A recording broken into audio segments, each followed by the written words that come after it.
नमस्कार निमेश, निमेश टुडे के खास कार्यक्रम सुबह सवेरे में आपका स्वागत है। आज फिर हम आपको ऐसी हस्ती से रूबरू कराने जा रहे हैं जो कि नारी नेतृत्व का एक बड़ा नाम है। महिला सशक्तिकरण के रूप में उन्हें जाना जाता है। वे कई बार चुनाव लड़ चुकी है और जिला कांग्रेस की कार्यवाहक अध्यक्ष है। जी हाँ, हमारे बीच है कांग्रेस की दिग्गज नेता मधु बंसल जी।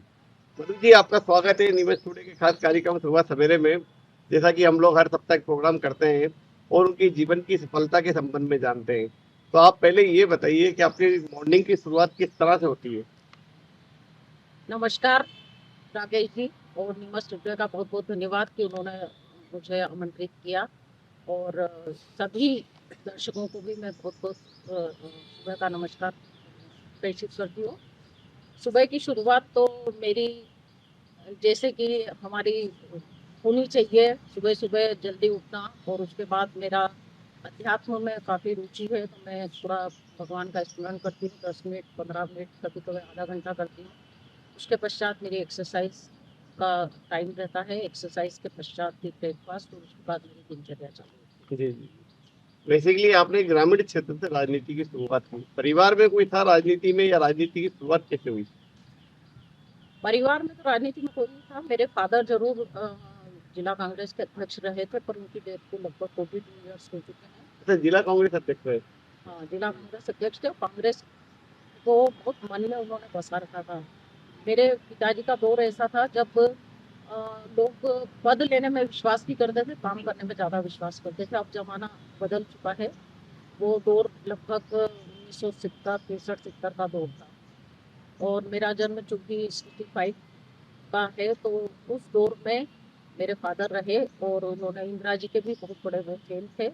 परंतु उनकी मैं मात्र 16 साल की थी तभी उनकी डेथ हो गई। तो मुझे कोई ऐसा राजनीतिक बैकग्राउंड नहीं मिला, परिवार में कोई दूर दूर तक नहीं था।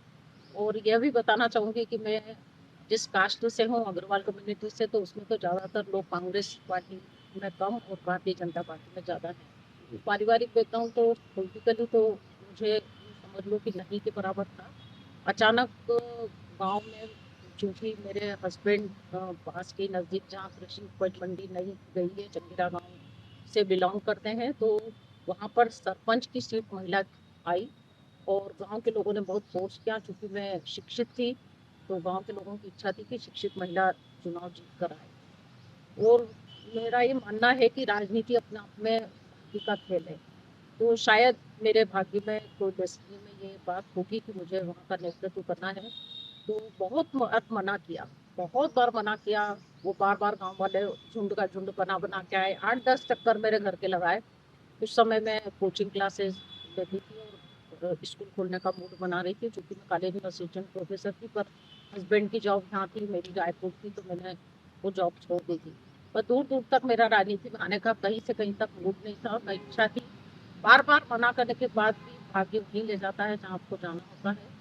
और बहुत बार मना करने के बाद यूँ सोचा कि चलो ठीक है, गाँव वाले कह रहे हैं कर देते हैं। और गाँव में चूंकि मैंने देखा था कि बहुत सारी महिलाएं अशिक्षित थी, गाँव में पानी की बहुत समस्या थी, तो मुझे हमेशा ये लगता था कि कोई मैं ऐसा कार्य करूं। राजनीति को सोच के नहीं किया था, सोचा था, पर ऐसा मन में विचार आता था कुछ ऐसा करूं कि इन महिलाओं को शिक्षित करूं, इन महिलाओं की पानी की समस्या दूर करूं। तो शायद ईश्वर ने मेरी वो भावना कितने साल की सब सरपंच का चुनाव आपने पहला लड़ा था? 28 28 साल की थी मैं। 28 साल की उम्र में हाँ, सरपंच का? 28 साल की उम्र में कहाँ, सरपंच का चंगेरा से? चुनाव लड़ा। हाँ, सगराना, चंगेरा और डुंगलादा पंचायत, डुंगलादा थी नीमच से 8 किलोमीटर ही है। अच्छा। वही हमारा पितरक गांव चंगेरा है, ससुराल का। वहाँ से मैं प्रथम, वहाँ की प्रथम महिला सरपंच बनी। प्रथम महिला सरपंच बने। प्रथम महिला सरपंच। महज 28 साल की उम्र में। हाँ, 28 साल की। उसके तो बाद में लगातार जिला पंचायत का चुनाव 3 बार लड़ी। उसके बाद में अच्छा, बराबर ये तो वो दौर रहा होगा जब महिलाओं का राजनीति में आना भी बड़ा इतना तैयारी नहीं मानी जाती थी, और जब महिलाएं घर की दहलीज से पार नहीं होती थी, उस समय चुनाव लड़ना भी बड़ा अद्भुत था। बहुत अद्भुत था। और मुझे याद है मैंने घूंघट में चुनाव लड़ा अच्छा। था। क्योंकि मेरे फादर इन लॉ गाँव के पटेल थे। हाँ। और चूंकि हमारे उस समय का दौर ऐसा था कि आधुनिकता की ओर हम बढ़ रहे थे, पूरी तरह से आधुनिक नहीं हुए थे। उस समय तो, आज तो सलवार सूट पहनना या जीन्स टॉप पहनना भी बहुओं के लिए बहुत आसान है। पर उस समय तो ये स्थिति थी कि तो बालिका पहला शिक्षा। चुनाव घूंघट में लड़ा।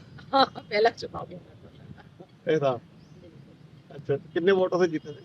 उस समय मैं 250 से ऊपर 265 वोटों से विजयी गई थी। 2 गाँव जी। से तो मुझे 100% मतदान हुआ था, केवल 10 वोट बाहर गए।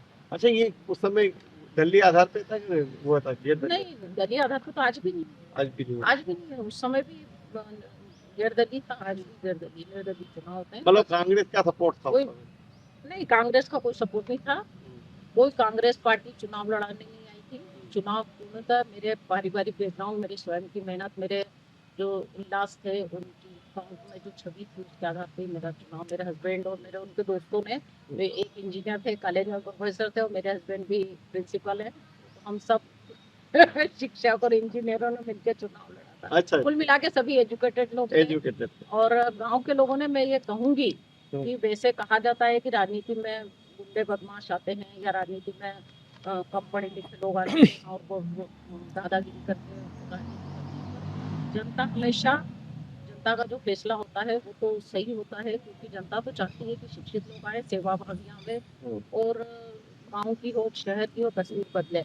पर अमूमन होता यह है कि शिक्षित लोग राजनीति में आना पसंद नहीं करते हैं। पर मैंने तो ये अनुभव किया है कि जितने मैंने चुनाव लड़े, अभी तक 5 चुनाव लड़े, पर सभी में मेरे को बहुत भारी बहुमत से भारतीय जनता पार्टी के लोगों ने भी बहुत अच्छे से मतदान किया। और जो मेरे जिला पंचायत के वार्ड है वो तो कट्टर भाजपा समर्थित है। आजाद भारत के बाद वहाँ से कांग्रेस कभी नहीं जीती, पर मैं बहुमत के साथ जीत के आई और भाजपा के शासन में भाजपा के उम्मीदवार की जमानत जब्त हुई मेरे सामने। कांग्रेस में किस साथ?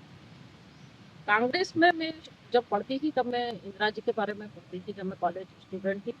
मैं शुरू से इंदिरा जी की बहुत प्रशंसक, मन ही मन में मैं उनको बहुत पसंद करती थी।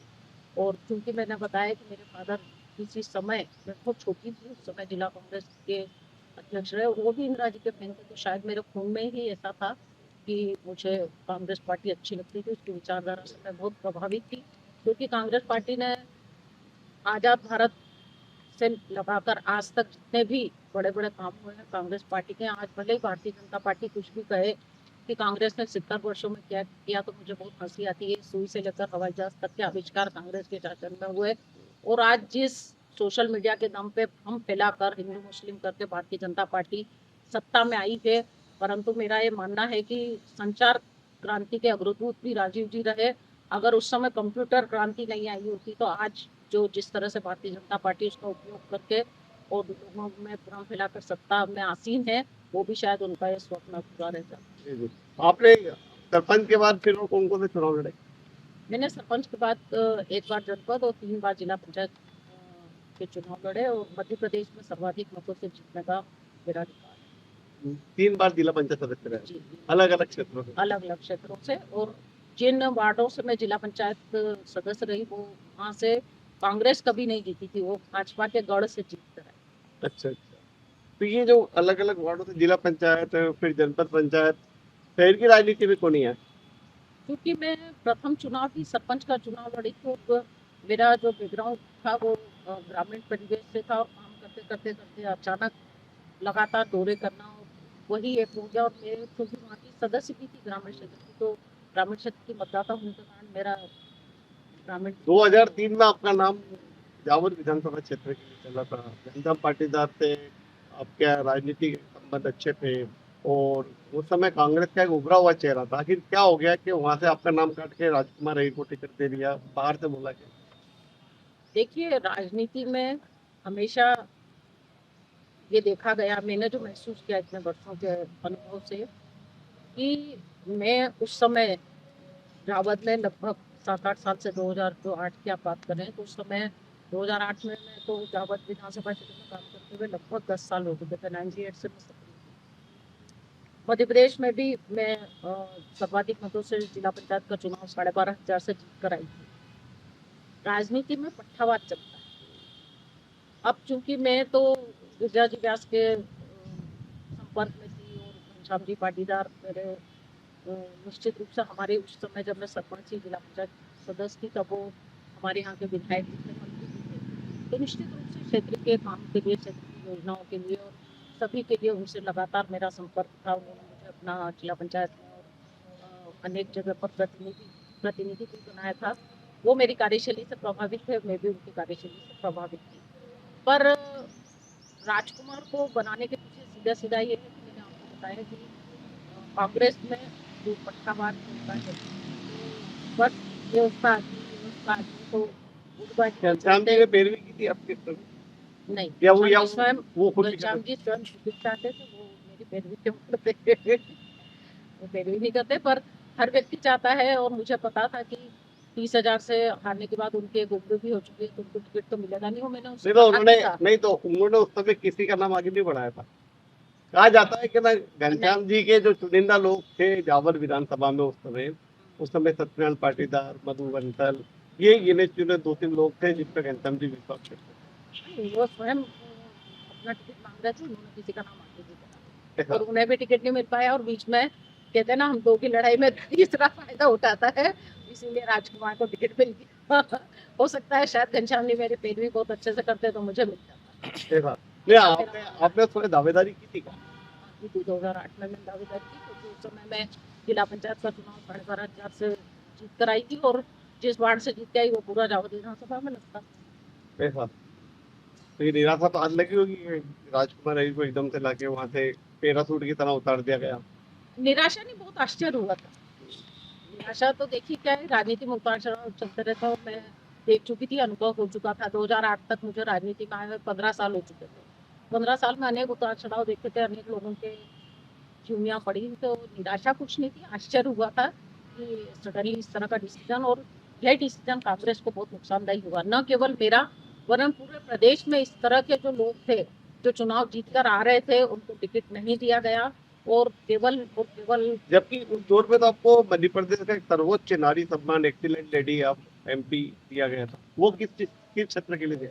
कि मैं राजनीति को मैंने हमेशा सेवा का क्षेत्र माना। राजनीति ये नहीं है कि आप दादागिरी करें या धन लूटें या व्यापार माने। मेरी सोच शुरू से रही कि इस माध्यम से मैं शासन की योजनाओं का लाभ अंतिम पंक्ति में बैठे हुए व्यक्ति, सर्वहारा वर्ग के लिए जो योजना बनी है, वास्तविक रूप में बिलासपुर, यही कारण मेरी जीत का रहा। तो मेरे को जो अवार्ड मिले, वो जो मैंने सामाजिक क्षेत्र में, मेरी एक संस्था भी थी, वो भी मैं चलाती थी, मैंने एनजीओ के रूप में जो काम किए थे उसमें अनेक महिलाओं के महिला सशक्तिकरण के क्षेत्र में मैंने पुस्तक भी लिखी, और उनको स्वरोजगार से जोड़ा। साथ ही उनके साथ तो डोमेस्टिक वायलेंस होता था, उसके जो केसेस होते थे उनको भी मैं सॉल्व करती थी, रात दिन सभी गरीब लोगों के बीच में रहकर जो मैं काम करती थी, उस कारण मुझे वो अवार्ड मिला। अच्छा, मुख्यमंत्री दिग्विजय सिंह ने जी, ये कब की बात होगी? 2003। 2003 की, मतलब वही चुनावी इलेक्शन का दौर था उस समय। हाँ, 2-3 की बात थी, 2002 या 3 की बात थी, फरवरी। नहीं, इलेक्शन से इसका कोई संबंध नहीं था। एक्चुअल में ये नाम सजेस्ट किए थे, वहाँ भोपाल की कोई एनजीओ था, बड़ा एनजीओ, तो उनके द्वारा सजेस्ट किया था। जी जी। घनश्याम पाटीदार से कोई मतभेद है? नहीं, कोई मतभेद नहीं रही, वो तो मेरे एक तरह से गुरु समान थे। यद्यपि मैं अपनी राजनीतिक गुरु गिरिजा जी को मानती हूँ, परंतु फिर भी उनसे मैंने बहुत कुछ सीखा है। घनश्याम जी पाटीदार बहुत जावद क्षेत्र के लिए और पूरा कांग्रेस पार्टी के लिए बहुत समर्पित रहे, और रात दिन उन्होंने जो दो भाग करके और अनेकों कार्य करवाए, मैंने उनसे बहुत कुछ सीखा है। उसके बाद फिर नीमच की तरफ राजनीति का रुख किया।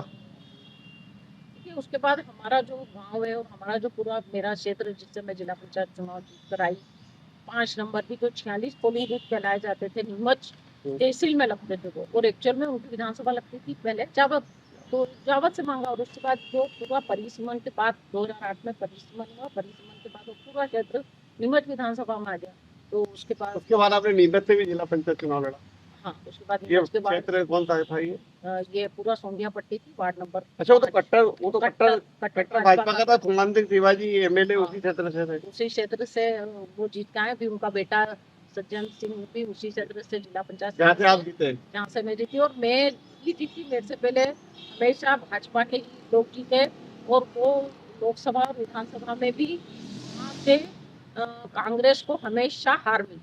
नहीं, वहाँ पर मैंने जब वो मुझे और ध्यान है, मेरे मुझे ध्यान है, मैंने जब वो चुनाव कवर किया तो 2 राजपूत उम्मीदवार मैदान में थे, और राजपूतों की पूरा बेल्ट है वो सोंधिया राजपूतों का, और वहाँ से आप जीत कर आए थे, और ये जीत तो बड़ा आश्चर्यजनक माना जा रहा था। हाँ, बिल्कुल। कई मेरे जो देखिए राजनीति में निंदा करने वाले लोगों की भी कमी नहीं रहती है। मेरे कई निंदक तो ये कह रहे थे, ये सुनने में आ रहा था, मेरे तक बातें आती थी, मैं मुस्कुराती थी खाली। मैं इनका परिणाम बताएंगे, वो कहते थे जमानत जब्त होगी, जमानत जब्त होगी। फिर कांग्रेस के कई दिग्गज उतर गए थे मुझे हराने के लिए, क्योंकि देखिए हमारा कुछ नाम समाज, बताएंगे? नहीं नाम तो बताने से कोई फायदा नहीं, सभी आप जानते ही हैं। ये तो लेकिन मैदान में जो रहे वो तो बताएंगे। मैदान में तो दिग्विजय सिंह आमलीखड़ा, जो कि उनके पिताजी बर्तन सिंह जी। भारतेंदु सिंह जी उस समय के काफी प्रतिष्ठित व्यक्ति थे, और उस इलाके में उनका काफी दबदबा भी है। और वो वहाँ से जनपद का सरपंच का चुनाव भी कई बार लड़े, तो पूरे इलाके में उन्हीं के समाज के भी लोग हैं, वो पूरा बेल्ट उन्हीं का था। तो सभी ये कह रहे थे कि आमलीखड़ा से ही भारतेंदु सिंह जी भी थे, और उनके प्रतिद्वंदी प्यार सिंह जी, ये दोनों कांग्रेस और भाजपा से थे, और मैं उनके साथ चुनाव लड़ रही थी। तो ऐसे में क्या है, चुनाव तो पूरा निर्दलीय ही होता है, पर ये पार्टी से समर्थित लोग तो उन्हीं को पार्टी वोट से देते हैं समर्थित जो लोग थे वो यद्यपि पूरे दिल से मेरे साथ ही थे, और उन्हीं के कारण मैं चुनाव जीत पाई। कितने वोट में जीते? उस समय में 4000। 4000 वोट। अच्छा, तो ये तो ऐतिहासिक जीत रही है। मेरी जीत हमेशा ऐतिहासिक ही रहती है। लेकिन एक चीज और देखा गया पर मेरी इस ऐतिहासिक जीत को कभी कांग्रेस पार्टी समझ नहीं पाई। एक और चीज देखा है, भाजपा की तुलना में कांग्रेस में महिलाएं कम रहती हैं। अभी भाजपा में महिलाओं की एक बड़ी संख्या है, लेकिन कांग्रेस में वो नजर नहीं आती। क्या कारण है उसका? देखिए ऐसा है कि हमेशा क्या होता है कि जैसे सत्ता की तरफ रुझान होता है, मैक्सिमम लोगों का ये रुझान होता है कि जिधर दम उधर हम। तो अभी जब सत्ता भाजपा की है, तो भाजपा में महिलाओं की संख्या ज्यादा है, क्योंकि क्या होता है कि महिलाएं स्वयं निर्णय नहीं लेती। मेरा ये मानना है कि अभी भी भले ही नारी स्वतंत्रता की हम लाख बातें करें, और लाख हम ये कहें कि महिलाएं बहुत आजाद हो गई है, हम और बढ़ रहे हैं, परंतु फिर भी हर घर के अंदर फैसला ज्यादातर 75% पुरुष लेते हैं, और पुरुष ये देखते हैं कि अभी घर की महिलाओं को किस पार्टी में भेजना है, कौन सी पार्टी अस्तित्व में है। वो फुकट का लफड़ा नहीं चाहते हैं, या अगर वो धंधे वाला है तो वो सोचता है कि मेरी पत्नी अगर भाजपा में जाएगी तो फायदा रहेगा, मुझे मेरे को कोई आंच नहीं आएगी। सर्विस क्लास वाला है तो भी वो सोचता है कि मेरे को भी मेरी साइड रहेगी, तो इसलिए वो कहीं ना कहीं एक बार तो आपका टिकट राजकुमार अहिर के कारण कट गया। फिर 2018 में आपने नीमच में तैयारी की तो सत्यनारायण पाटीदार जावत से आयातित हो गए, उनके कारण टिकट कट गया, और उस समय आपके बयान थे कि मेरी राजनीतिक हत्या की गई है। हाँ, निश्चित रूप से देखिए, अ, हम भले ही पार्टी के प्रति समर्पित रहते हैं, काम करते हैं, निस्वार्थ भाव से काम करते हैं, परंतु कहीं न कहीं हर व्यक्ति महत्वाकांक्षी होता है, नहीं और तो हर व्यक्ति ये चाहता है कि उसे उसके काम का कहीं न कहीं मूल्यांकन हो। और मैं ये चाहती थी कि मेरे कार्य का मूल्यांकन कांग्रेस पार्टी करे, और उस मूल्यांकन में मैं 100% खरी उतरी, क्योंकि मैं बार-बार चुनाव जीत कर आ रही थी। फिर मेरा टिकट भी हुआ है। महिलाएं अमूमन पूरे मध्य प्रदेश में, मैं अपनी तारीफ नहीं करना चाहूंगी, पर मध्य प्रदेश में उस समय गिनी चुनी 2-4 महिलाएं होगी हम जो इतना चुनाव जीत कर आई, और स्वयं सेल्फ डिपेंड काम करी, जिनके पति का कोई हस्तक्षेप नहीं हो, सेल्फ डिपेंड काम करे। तो एक तरफ तो हम महिला की स्वतंत्रता की बात करते हैं, महिला सशक्तिकरण की बात करते हैं, और महिला आरक्षण देते हैं कि महिलाएं स्वयं आए, और जो महिलाएं आती है उनको फिर आप टिकट नहीं देते हो, और उनको टिकट दे भी दो तो काट के फिर वापस अपने पट्टे को टिकट देना। उस समय दिल्ली के क्या कहानी थी? मतलब यहाँ पे तो पटाखे फूट गए थे कि मधुबंसल मैडम का टिकट फाइनल हो गया है, सारी चीजें हो गई। फिर पता चला कि मीनाक्षी जी ने आपका सपोर्ट नहीं किया और टिकट कट गया आपका, और सत्यनारायण पाटीदार को दे दिया गया। नहीं, मीनाक्षी जी का कोई रोल नहीं था उस समय। मीनाक्षी जी हमारी स्क्रीनिंग कमेटी की सदस्य नहीं थी। मीनाक्षी जी को दोष देना गलत है। अ, ये तो एक तरह का लेकिन सत्यनारायण पाटीदार तो मीनाक्षी जी का ही कैंडिडेट कहा जाता है। वो एक संयोग की बात है कि सत्यनारायण पाटीदार पिक्चर में हुआ ये था। उस समय हार्दिक पटेल काफी जिद करके बैठ गए थे कि पाटीदार कोटे में टिकट मिलना चाहिए, और वो अपनी बात सोनिया जी तक पहुंचा पाए। और हमारी क्योंकि तत्कालीन जो वो पार्टी अध्यक्षा थी वो सोनिया गांधी जी की, निर्णय उन्हें लेना था, तो सोनिया गांधी जी ने हार्दिक पटेल की बात को रखते हुए पाटीदार कोटा तय करा था। वो पाटीदार कोटे में यहाँ महेंद्र जी पाटीदार को और अनेक 2-3 नाम भी आए थे, उसको दिया जा रहा था। मीनाक्षी जी ने सोचा अन्य दूसरों को दिया जा रहा है, इससे तो सत्यनारायण पाटीदार काफी लंबे समय से सक्रिय है, तो इसे मौका मिलना चाहिए। उनका उद्देश्य ये नहीं था कि मधुबंसल का टिकट काट के सत्यनारायण को दिया जाए, ऐसा कुछ नहीं था, ये तो एक संयोग की बात है। तो कितने दावेदार थे उस समय? आप थे, क्या नाम, सत्यनारायण पाटीदार थे, नीमच से नंदकिशोर पटेल थे। नहीं, सत्यनारायण पाटीदार नीमच के दावेदार नहीं थे, वो जावत वो तो अचानक, वो तो जावत से थे दावेदार। एक मात्र ऐसी कहना चाहिए कि दुर्घटना घटित हुई हाँ। और दुर्घटना घटित होकर वो नीमच से थी। तो बहुत तो समय क्या हुआ कि ये देखिए, राजनीतिक उमराव आप सिंह माने उमराव सिंह मनासा से गए, हाँ, उमराव सिंह नीमच से मनासा हुए, मतलब ये ऐसी घटना घटित हुई नीमच जिले में कि इस तरह से लोगों का ट्रांसफर हुआ जैसे अधिकारियों का ट्रांसफर होते हैं, तो ये कांग्रेस इसे पार्टी इसे में कांग्रेस को नुकसान ही हुआ ना, बहुत ज्यादा नुकसान हुआ, बहुत ज्यादा तो इसमें दोषी किसे मानते हैं? पार्टी ने तो यहाँ के स्थानीय स्थानीय जो लोग हैं वो सही साथ अपनी बात ऊपर तक नहीं पहुंचा पाए, वो भी दोषी है। नहीं, देखिए ऐसा है कि स्थानीय लोग हमेशा फैसले सही लेते हैं, स्थानीय लोग अपनी बात पहुंचाते हैं। हमारी कांग्रेस पार्टी में सबसे बड़ी कमी यही है और आज भी चली आ रही है, नीचे के लोगों की बात नहीं सुनी जाती। ये ऐसा लगता है कि जितनी मेहनत आपने कांग्रेस में की बीजेपी में रहकर करते हो तो कहीं और होते हैं। ऐसा तो नहीं कहा जा सकता है, क्या पता वहां पर भी ऐसा ही होता है। नहीं, कि आज जो स्थितियां देख रहे हैं कि कांग्रेस से ज्यादा भाजपा में महिलाओं का नेतृत्व ज्यादा नजर आता मैंने कहा ना कि जिसकी सत्ता होती है उस तरफ रुझान रहता है। और एक तो प्रश्न जो है अपने आप में ये कह ही नहीं सकते क्या होता। है। तो इसलिए मैं जहाँ हूँ, जिस ग्रुप में हूँ, बहुत अच्छी हूँ। कांग्रेस पार्टी मेरी विचारधारा है। भाजपा में होती तो अच्छा होता है, ऐसा सोचना बिल्कुल गलत है, क्योंकि जी, व्यक्ति क्या है, मैं किसी भी स्वार्थ से नहीं आई। मैं शिक्षित महिला हूँ, बहुत अच्छी जॉब में थी, कॉलेज में असिस्टेंट प्रोफेसर थी। मेरा पूरा परिवार, मेरा बेटा डीएसपी है, बेटी डॉक्टर है, हस्बैंड भी प्रिंसिपल है। मुझे कोई जरूरत नहीं है कि मैं राजनीति को कोई व्यापार या किसी फायदे के उससे नहीं आई। ठीक है, ये तो काम करने का अवसर मिलता है तो अच्छा लगता है। यदि मुझे विधायक का टिकट मिलता, मैं यहाँ से नेतृत्व करती, तो निश्चित रूप से मेरा एक सपना था कि नीमच विधानसभा को कुछ ऐसी चीजें जो आज तक भारतीय जनता पार्टी के विधायक नहीं दे पाए, मैं देती। बीच का एक बार हमारे नंदकिशोर जी पटेल जरूर जीत कर आए, परंतु वो मात्र एक ही कार्यकाल चल पाया, बहुत अधिक उनको भी अवसर नहीं मिला। तो बहुत कम कांग्रेस पार्टी के लोग जीत कर आए, बड़ी जानी जी हो, भारतीय विराजी जी हो, ज्यादा समय यहाँ पर भारतीय जनता पार्टी के लोग। उसके बावजूद भी आप कांग्रेस के लिए संघर्ष कर रहे हैं। हाँ, मेरा तो अंतिम सांसों तक कांग्रेस के लिए ही संघर्ष करूंगा। चलिए यहाँ वक्त एक ब्रेक के बाद फिर आपसे रूबरू होंगी श्रीमती मधु बंसल। फिर इंदौर जाने की आवश्यकता नहीं। ग्यारोदर मल्टी स्पेशलिटी हॉस्पिटल नीमच में उपलब्ध है। अंचल का एकमात्र अत्याधुनिक सर्व सुविधा युक्त 150 बेडेड हॉस्पिटल, जहां आपको 24 घंटे इमरजेंसी सुविधा उपलब्ध मिलेगी। साथ ही सभी बीमारियों का इलाज, जांचें तथा दवाइयां एक ही स्थान पर उपलब्ध है। 20 स्पेशलिस्ट डॉक्टर की विशाल व अनुभवी टीम के साथ उपलब्ध सेवाएं, अस्थि रोग, शिशु रोग, महिला एवं प्रसूति रोग, लेजर सर्जरी, न्यूरो एवं स्पाइन सर्जरी, यूरोलॉजी, जनरल एवं लेप्रोस्कोपी सर्जरी, क्रिटिकल केयर एवं ट्रॉमा, मुख कैंसर रोग, जनरल मेडिसिन, फिजियोथेरेपी। इसके अतिरिक्त 15 बेडेड अत्याधुनिक मशीनों युक्त ICU, ultra modern 7 bedded dialysis unit, 10 bed नवजात शिशु and ICU, 4 modular operation theatre, अत्याधुनिक लैब एवं रेडियोलॉजी विभाग, सर्व सुविधा युक्त वार्ड एवं प्राइवेट रूम, 24 घंटे एम्बुलेंस सुविधा। अगर आपके घर में भी है बहन बेटियों की शादी, तो आपको आना है नीमच। नीमच आना है सावलिया फर्नीचर बर्तन इलेक्ट्रॉनिक पर।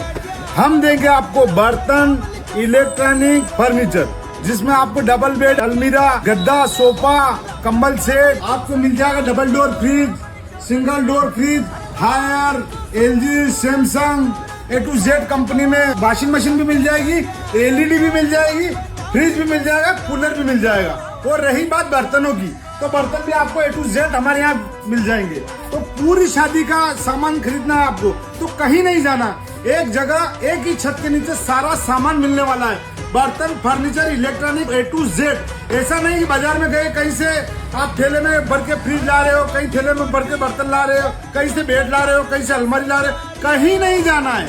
सिर्फ एक ही जगह ना है, सावलिया फर्नीचर नीमच पर A to Z चीजें मिल जाएगी आपको। जो रेट हम देंगे, जो क्वालिटी हम देंगे, वो पूरे आपको नीमच, मंदसौर, भीलवाड़ा, क्या रतलाम तक भी आपको कोई नहीं दे पाएगा। तो भैया जल्दी से जल्दी विजिट करें आप सावलिया फर्नीचर। ब्रेक के बाद आपका फिर स्वागत है। खास कार्यक्रम सुबह सवेरे में हमसे रूबरू हो रही हैं श्रीमती मधु बंसल, कांग्रेस की लीडर है और कई सामाजिक एक्टिविटीज में वे सबसे आगे रहती है। मैडम आपका स्वागत है फिर ब्रेक के बाद। अब एक नया अभी जो ऑपरेशन सिंदूर चल रहा है, कांग्रेस ने पहले ऑपरेशन सिंदूर की तारीफ की, लेकिन अब लगातार ऑपरेशन सिंदूर को लेकर हमले किए जा रहे हैं। क्या कहेंगे आप? सिंदूर तो भारतीय नारी की निशानी है। वो पाकिस्तान के लोगों ने भारतीय नारियों के सिंदूर को उजाड़ा और उसी सिंदूर की रक्षा करने के लिए भारत ने अपने विमान भेजे और आतंकवादी जो ठिकाने उनको नेस्तनाबूद कर दिया। तो ये तो सक्सेसफुल रहा है ऑपरेशन सिंदूर। आपका क्या मत है? कि मेरा ये मानना है कि जब देश पर खतरा होता है उस समय कोई राजनीति नहीं होना चाहिए। राजनीति तो केवल अपने अपने विचारधारा अलग अलग पार्टियों की हो सकती है, पर जब देश की संप्रभुता का प्रश्न हो, देश की सुरक्षा का प्रश्न हो, देश के आन बान का प्रश्न हो, तब कोई किसी भी प्रकार का मतभेद नहीं होना चाहिए। और वही कांग्रेस पार्टी ने किया भी।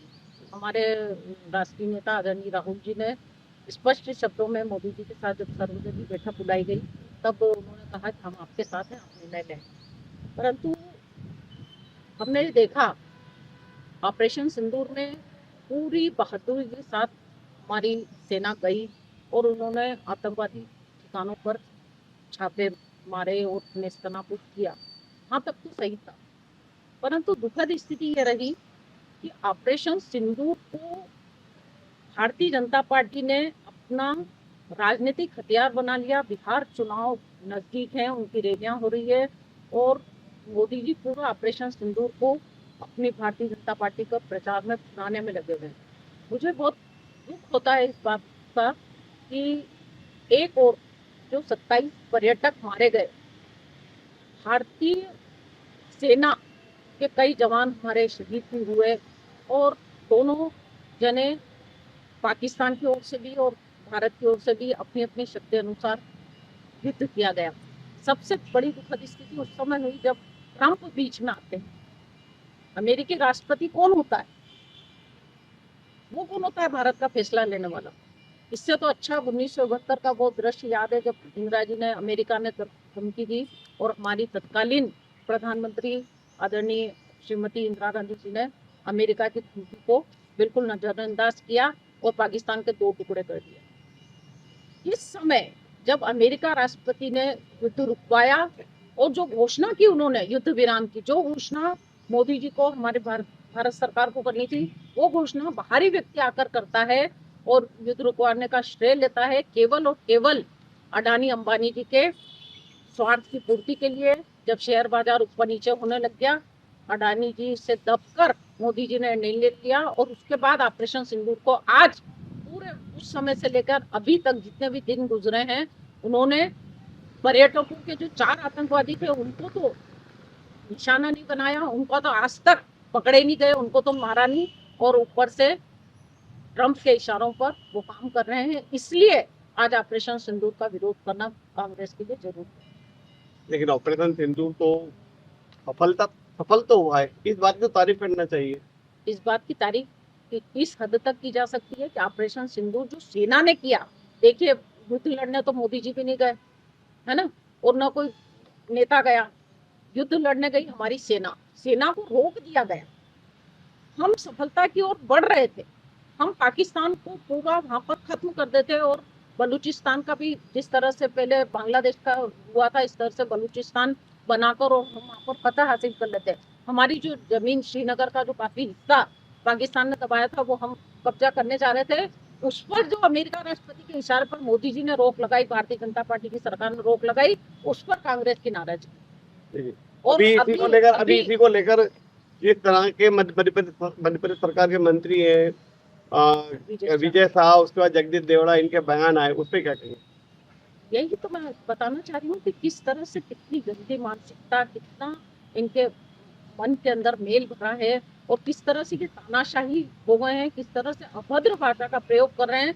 ये कुरैशी को आगे आतंकवादियों की बहन बता रहे हैं, हिंदुस्तान में कर्नल है जबकि वो। यही तो आश्चर्य है, ये दुखद है कि विजय शाह जैसे मंत्री के लिए इन्होंने उस समय तत्काल हटा देना चाहिए, उसका इनसे इस्तीफा तक नहीं लिया जा रहा है, उसको बचाने का प्रयास किया जा रहा है। इससे ये प्रतीत होता है कि भारतीय जनता पार्टी कितनी हद तक नीचे गिर गई है और कितना इन लोगों का सत्ता के प्रति मोह है कि आज एक मंत्री से अपने स्वार्थ के कारण ये उसे हटा नहीं पा रहे हैं।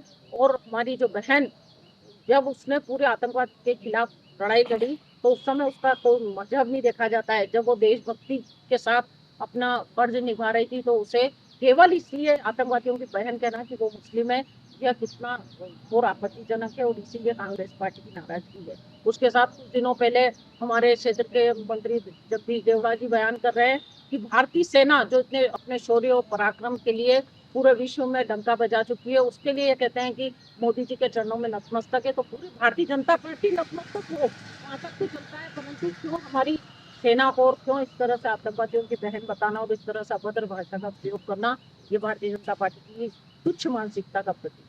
कांग्रेस भी कोई जय हिंद रैली निकालने वाली है जिसमें ऑपरेशन सिंदूर की सफलता को सेना के लिए बताया जाएगा, लेकिन जो सीज फायर किया उसको सरकार की नाकामी के रूप में बताया जाएगा। बिल्कुल सही है, 100% सही है, सबको नजर आ रहा है।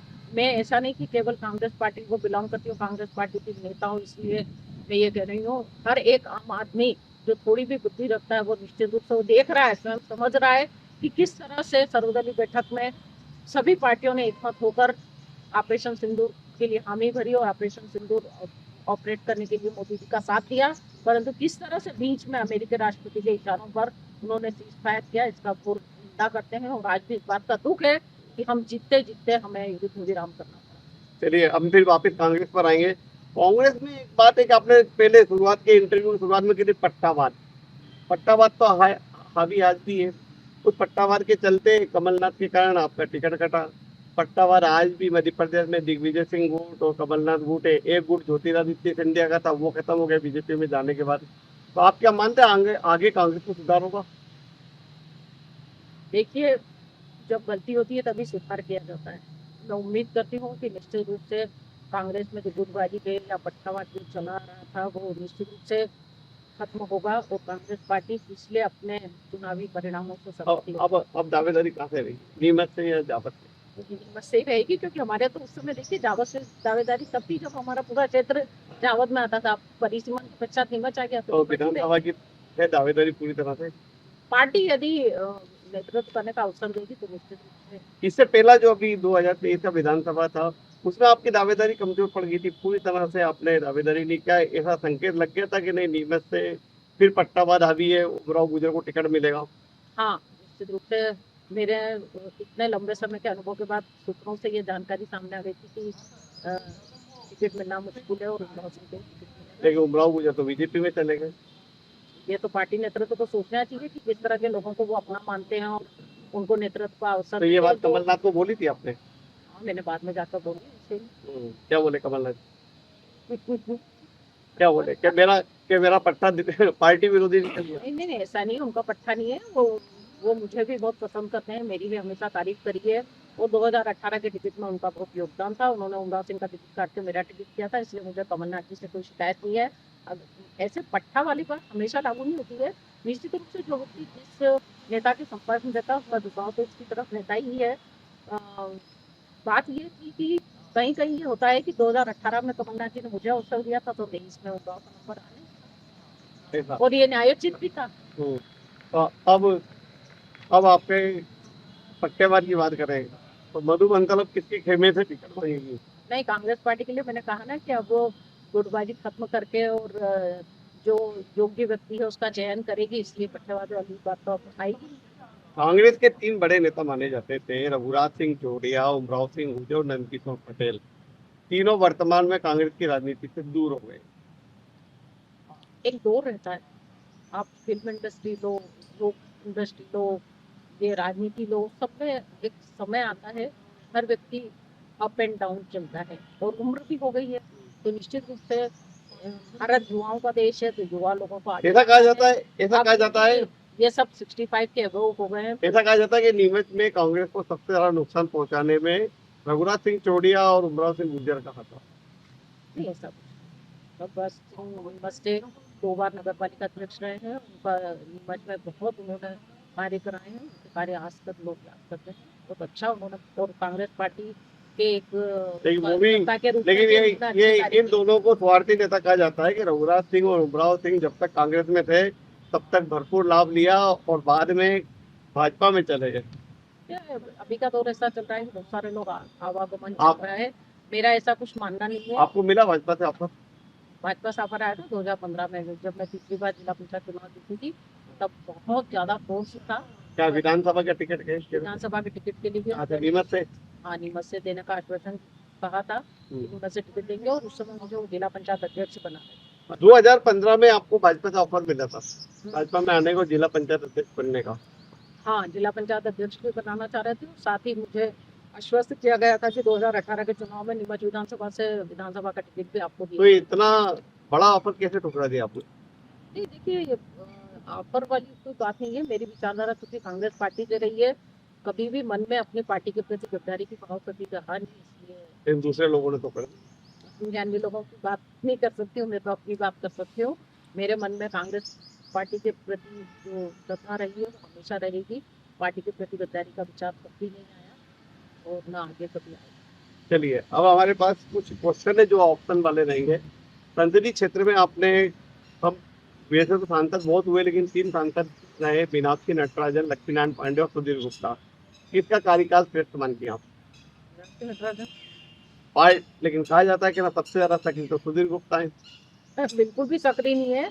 लगातार हम देख रहे हैं कि वो केवल अवार्ड जरूर ले लेते हैं। तो मुझे आश्चर्य होता है कि आज जो पूरा संसदीय क्षेत्र पिछड़ा हुआ है, वो जो आवाज यहाँ से जानी चाहिए थी, और जिन मुद्दे जो उनके संसदीय क्षेत्र से केंद्र से रिलेटेड योजनाएं, वो कुछ भी नहीं ला पाए। एक भी वो अपनी उपलब्धि गिना दे कि इन 15 सालों में उन्होंने इस क्षेत्र को कोई बड़ी उपलब्धि की हो। मेडिकल कॉलेज है, 2 मेडिकल कॉलेज संसदीय क्षेत्र में, 2-3 फैक्ट्रियां आ गई है, रेलवे का विकास हो रहा है, पायलट प्रोजेक्ट शुरू हो गया है। मेडिकल कॉलेज पूर्ण रूप से कमलनाथ जी की देन। और कमलनाथ जी के टाइम पे सैंक्शन हुआ, और आप अच्छी तरह से जानते हैं, आप स्वयं एक पत्रकार है। पत्रकारों ने मिलकर, जो आपकी संस्था है वो, उनके और हमने कांग्रेस पार्टी ने पूरा अच्छी तरह से यहाँ पे एक तरह से कांग्रेस पार्टी के शासन के पहले आंदोलन किया, और उसके बाद उस आंदोलन के फलस्वरूप जब 2019 में कांग्रेस गवर्नमेंट आई 18 में, तब हम कमलनाथ जी के पास पहुंचे थे, और कमलनाथ जी ने भी मेडिकल कॉलेज सैंक्शन। नीमच विधानसभा में 3 विधायकों के कार्यकाल की हम बात करें, नंदकिशोर पटेल, दिलीप सिंह परियार और सुमान सिंह शिवाजी। किसका कार्यकाल श्रेष्ठ मानते हैं? नंदकिशोर पटेल, जो आज देखिए सबसे ज्यादा पेयजल संकट है, तो उस समय उन्होंने वहाँ पर अपने क्षेत्र में मलारगढ़ के पास और अपने विद्याव्यास के पास जो पेयजल बांगडोल डैम और ये बनवाए, ठीकरिया बांध बनवाए, ये सब नंदकिशोर पटेल के टाइम पर ही सैंक्शन हुए, जिसके कारण आसपास का पूरा इलाका, देखिए भारत में हमारे यहाँ सबसे ज़्यादा 70% लोग ग्रामीण क्षेत्र में रहते हैं, और ग्रामीणों का, हमारी जो मुख्य व्यवसाय है भारत का, वो भी खेती है। तो जो सबसे ज़्यादा काम हुए वो नंदकिशोर पटेल के टाइम पर। नीमच नगर पालिका अध्यक्ष की बात करें, आप नीमच शहर में रहती हैं। राकेश पप्पू जैन, नीता हरीश दुआ और स्वाति चोपड़ा, किसका कार्यकाल अच्छा? मैं जहाँ तक मानती हूँ कि नीमच नगर पालिका में सबने अपने अपने हिसाब से काम किया, परंतु बहुत अच्छा काम कोई विशेष कर नहीं पाए। नीमच नगर पालिका एक तरह से कहा जाएगा कि चारों तरफ गंदगी का साम्राज्य है। कुत्तों का आतंक इतना अधिक है कि पूरा शहर खूबसूरत में है। नाम के लिए कहा है कि अब कुत्तों जैसी समस्या बहुत सुनने में छोटी सी लगती है, पर उसने इतना विकराल रूप धारण कर लिया है कि आज छोटी सी समस्या पर भी निजात नहीं पा रहे हैं। और उसके अलावा देखा जाए तो आज पूरा नीमच शहर अतिक्रमण की चपेट में है। आज नीमच में जो 24-36 और जो अवैध कॉलोनियां हैं, उन पर भी किसी भी प्रकार का कोई निर्णय नहीं हुआ है। तो चारों तरफ हम देखें कि अतिक्रमण, आतंक, गंदगी, पेयजल का संकट, गंदा पानी सप्लाई होता है आए दिन, बिजली गुल हो रही है, बिजली तक, बिजली विभाग का भी कोई संतोषजनक नहीं। आज ही कल परसों में मैंने पढ़ा है कि बगाना क्षेत्र के सारे लोगों ने चक्का जाम किया है। तो आए दिन जनता को, कभी महिलाएं नगर पालिका में जाकर मटका फोड़ रही है, तो कभी छोटे मोटे जो राशन कार्ड और छोटे मोटे जो कहना चाहिए कि वो काम है, बिल्कुल इतने छोटे कि आज हम ये कहें कि उसके लिए आम आदमी को निकलकर नगर पालिका में जाकर आंदोलन करना पड़ता है। तो यह बहुत ही दुखद है। नीमच नगर पालिका विगत लंबे समय से बहुत निराशाजनक परिणाम है। जी, आपका नेता कौन है? मीनाक्षी नटराजन, राहुल गांधी या जीतू पटवारी? राहुल गांधी, वो हम सबके नेता हैं, वो हम सबके नेता हैं। विधानसभा चुनाव आप नीमच से लड़ेंगे, तो आपके लिए सबसे बड़ी बाधा तरुण भाईती आ रही, क्या? देखिए, अभी तो यही तय नहीं है कि टिकट मधु बंसल को मिलेगा, तरुण भाईती को मिलेगा या किस तीसरे को मिलेगा। देखिए, आने वाला वक्त बताएगा कि पार्टी नेतृत्व किसको किस पर सेहरा बांधता है और किसको नेतृत्व करने के लिए टिकट देता है। राजनीतिक दुश्मन कौन है, सत्यनारायण पाटीदार, राजकुमार अहीर या तरुण भाई? कोई दुश्मनी नहीं है, किसी से दुश्मनी नहीं है। तो प्रतिद्वंदिता होती है और निश्चित रूप से जहाँ पर शुद्ध प्रतिद्वंदिता होती है वहाँ अच्छे लोग निकल कर आते हैं। धन्यवाद। तो आप थे कांग्रेस लीडर मधु बंसल, जो कि हमारे खास कार्यक्रम सुबह सवेरे में रूबरू हो रहे थे। आपने तमाम सवालों का जवाब दिया और हर बात बेबाकी से रखी, साथ ही विभिन्न मुद्दों पर अपने खुलकर विचार रखे। अगली बार फिर किसी हस्ती से मुलाकात होगी और सुबह सवेरे में जानेंगे उनके जीवन की रूपरेखा। बने रहे नीमच टुडे।